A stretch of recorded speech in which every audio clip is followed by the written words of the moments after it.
Saya ridho ya Allah, tidak dapatkan keturunan kalau memang itu menurut Engkau lebih baik untuk kami dan istri kami. Saya ridho ya Allah.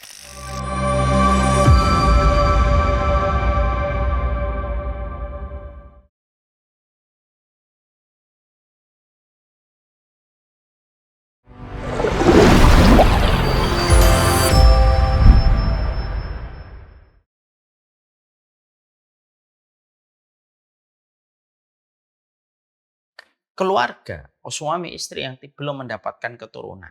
Lalu dari mana akan mendapatkan kemudahan dari surga, kemudahan surganya?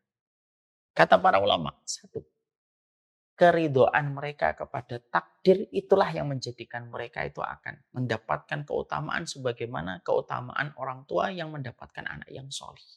Kalau ridho sama takdir. Hanya itu saja. Iya, karena ridho sama takdir itu tidak gampang. Wallahi, ridho sama takdir itu tidak mudah. Ridho sama takdir itu luar biasa besar kedudukan dan posisinya di hadapan Allah.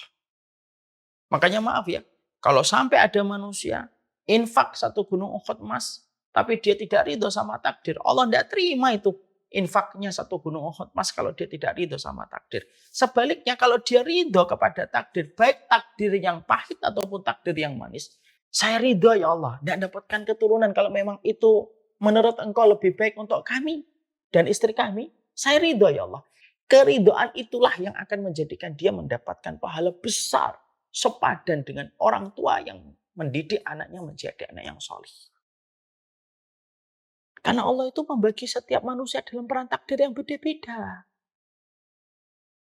Wah enak ya Ustaz, ya jangan kita berpikir enak.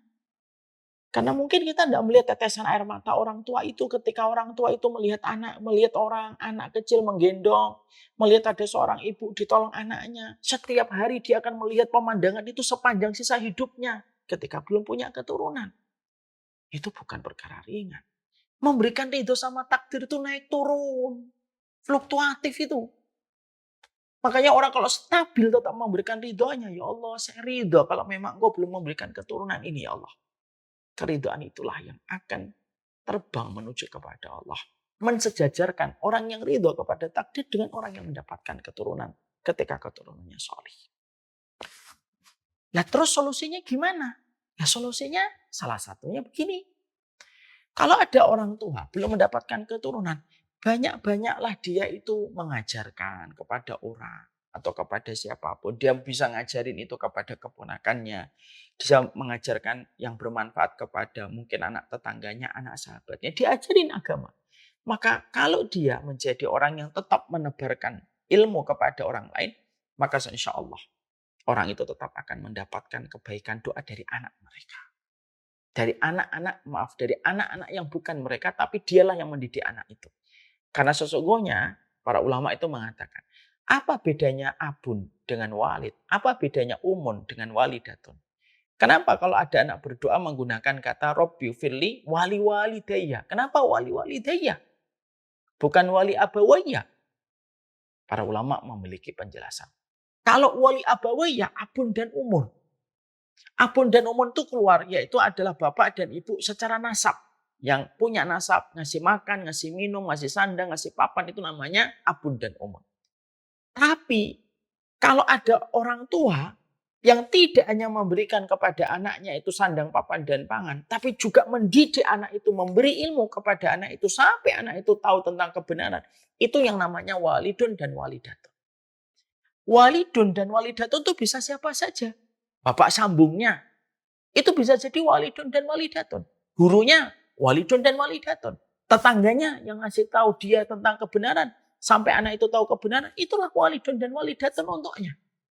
Makanya akhirnya doanya anak itu ketika mendoakan orang tua, itu tidak menggunakan kata abun dan umun. Kalau yang berdoa Robbi firli wali abawayya, yang mendapatkan doa ini adalah orang tua gennya, orang tua DNA-nya. Tapi kalau seorang anak berdoa Rabbi firli wali walidayya, doa ini berpulang kepada siapapun yang ngajarin anak itu tentang kebenaran.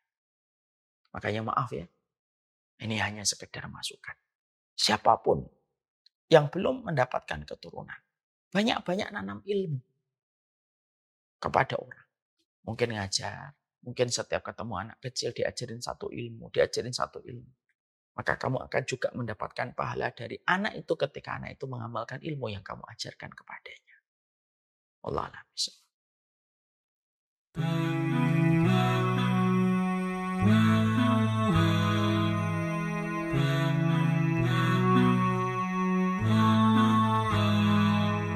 We never knew a love like this before. When you leave it in Allah's plan, He can take you to places you never know. So we leave it all in His hands. He brought me light when I couldn't see, and my deen was incomplete. But that all changed when I met you to complete half my deen. Barakallah, it's all from above.